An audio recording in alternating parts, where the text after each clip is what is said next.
Hello everyone, welcome to Imperial Agro classes.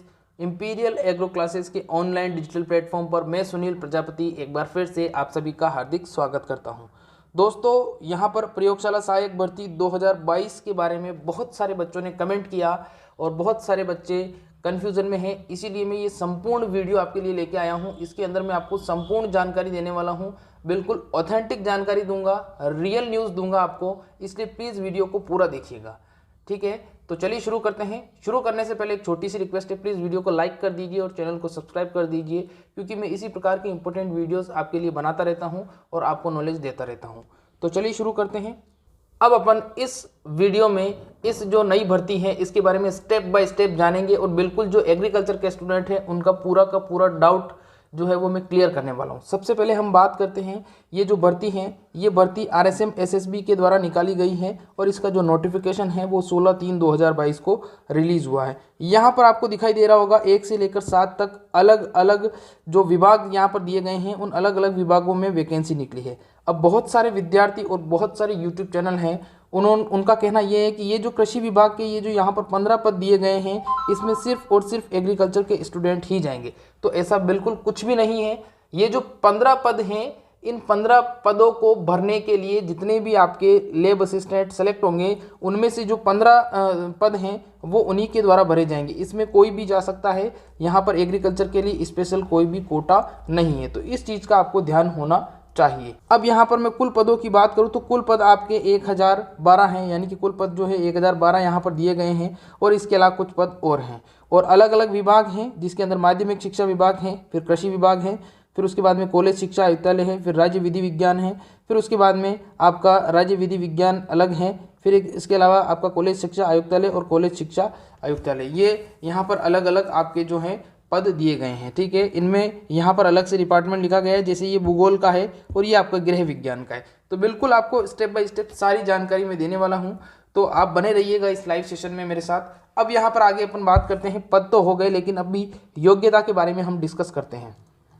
सबसे पहले हम बात करते हैं कि आवेदन की प्रक्रिया क्या रहने वाली है। तो आवेदन की प्रक्रिया की अगर मैं बात करूं तो सब लोगों को पता है कि ऑनलाइन फॉर्म भरा जाएगा और ऑनलाइन फॉर्म भरने के लिए सबसे पहले आपकी SSO ID होनी चाहिए। अगर SSO ID अभी तक आपने नहीं बनाई है तो किसी भी ई-मित्र पर जाना, आपके मोबाइल नंबर से SSO ID बन जाएगी 2 मिनट के अंदर और फिर SSO ID के द्वारा ही आपका ये जो फॉर्म है ये भरा जाएगा। और इसके लिए जो ऑफिशियल वेबसाइट है ये यहाँ पर दी गई है, इस वेबसाइट पर जाना है। वेबसाइट पर जाने के बाद में रिक्रूटमेंट पर क्लिक करना है और रिक्रूटमेंट पर क्लिक करके अप्लाई ऑनलाइन पे जाओगे जैसे ही, और वहां पर जाके आपको फॉर्म को फिल करना है। यहाँ पर याद रखने वाली बात यह है कि जो आप SSO ID बनाते हो उसकी ID और पासवर्ड आपको याद होने चाहिए। वो ID और पासवर्ड आपको भूलने नहीं है। आप जब फॉर्म भरते हो तो उसमें लिख लेना किसी कागज़ के अंदर, ये बिल्कुल ज़रूरी चीज़ है।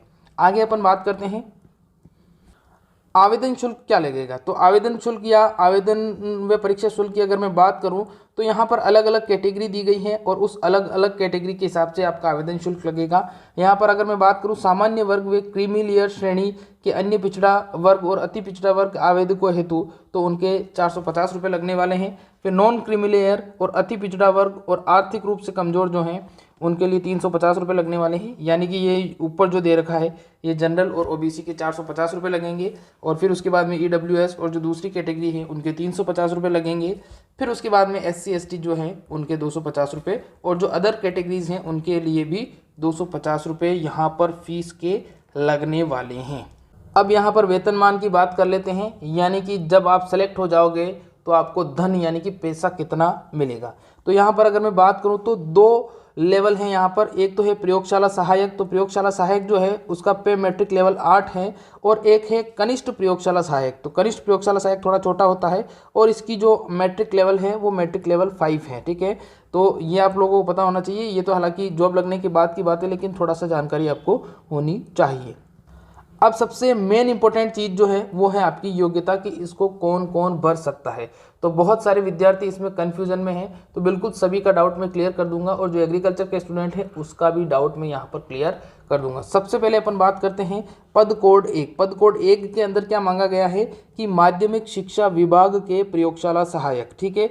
इसमें दिया गया है विज्ञान वर्ग के लिए, ठीक है। तो विज्ञान वर्ग में इसमें नीचे एक लाइन लिखी गई है यहाँ पर कि वैकल्पिक विषय के रूप में निम्नलिखित विषयों में से कम 3, यहाँ पर क्या लिखा गया है, कम से कम 3 विषयों के साथ सीनियर सेकेंडरी होनी चाहिए, जिसमें 3 विषय कौन कौन से हैं, यानी कि टोटल विषय बता रहा हूँ आपको, सूक्ष्म जीव विज्ञान है, फिर जैव प्रौद्योगिकी है, फिर जैव रसायन विज्ञान है, फिर भौतिक विज्ञान है, रसायन विज्ञान है और जीव विज्ञान है, और इसके साथ गणित है, ठीक है। अगर इन तीनों ये जो जितने भी सब्जेक्ट हैं, इन सब्जेक्ट में से तीनों के अंदर आपके ये जो 3 सब्जेक्ट हैं ये अगर आपके हायर सेकेंडरी के अंदर हैं, तब आप इस वाले विभाग में या इस वाले भर्ती के अंदर फॉर्म को फिल कर सकते हो। अगर आपके पास ये नहीं है और आपके पास किसी भी मान्यता प्राप्त बोर्ड से विज्ञान विषय के साथ, किसी भी मान्यता प्राप्त बोर्ड से विज्ञान विषय के साथ सीनियर सेकेंडरी है, तो आप उसमें फॉर्म फिल कर सकते हो। आगे बात समझ में, ये कौन सा है, ये है आपका प्रयोगशाला सहायक विज्ञान व कनिष्ठ प्रयोगशाला सहायक। आगे बात समझ में, विज्ञान के लिए।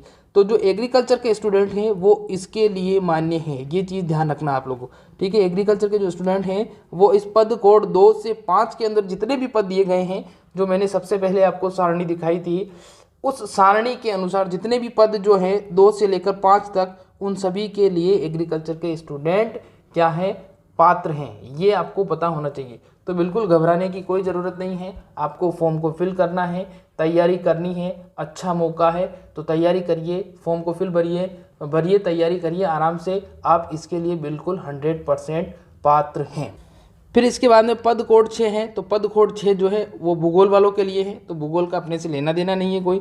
फिर उसके बाद में पद कोड 7 है, तो वो गृह विज्ञान यानी कि होम साइंस वालों के लिए है, तो उसमें भी अपना लेना देना नहीं है। उसमें सीधा सीधा बताया गया है किसी मान्यता प्राप्त बोर्ड से भूगोल विषय के साथ सीनियर सेकेंडरी होनी चाहिए, तो वो आराम से इसको फिल कर सकता है। और किसी मान्यता प्राप्त बोर्ड से गृह विज्ञान से सीनियर सेकेंडरी होनी चाहिए, तो वो भी इसको आराम से फिल कर सकता है। तो ये इंपॉर्टेंट चीज़ें हैं कुछ, और बहुत सारे एग्रीकल्चर स्टूडेंट थे वो घबराए हुए थे, तो फिर से मैं बता देता हूँ कि जो सेकंड वाला है आपका पद कोड 2 से 5 तक, इसके लिए ये विद्यार्थी एलिजिबल हैं। कौन से विद्यार्थी एलिजिबल हैं, एग्रीकल्चर के स्टूडेंट। अब अपन बात करते हैं आयु की, आयु कितनी होनी चाहिए।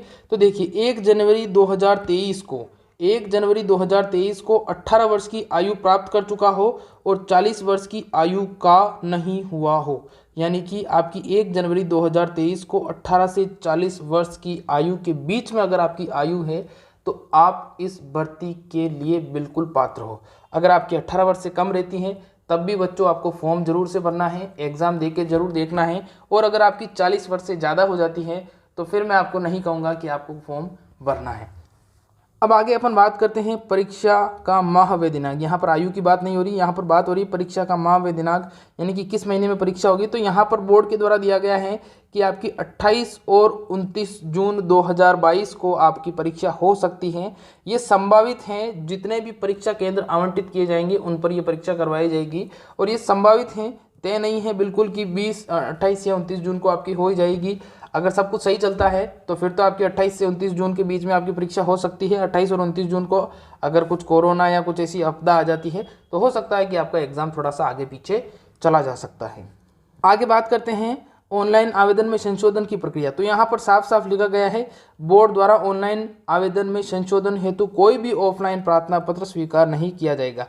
यानी कि अगर आप ऑनलाइन आवेदन भरते हो और फिर आपके फॉर्म में कोई गलती रह जाती है, तो उसके लिए बाई पोस्ट अगर आप कोई भी त्रुटि या कोई भी सुधार करने के लिए कोई कागज़ भेजते हो, तो वो बोर्ड के द्वारा मान्य नहीं होगा, बोर्ड के द्वारा उसको नहीं माना जाएगा। इसके लिए आपको जब फॉर्म फिल हो जाएंगे, तो फिल होने के बाद में 7 दिन के अंदर अंदर आपको क्या करना है, ऑनलाइन आवेदन में संशोधन करना है, और उसके लिए 300 रुपये शुल्क लगेंगे। ठीक है, तो ये चीज़ आपको ध्यान होनी चाहिए।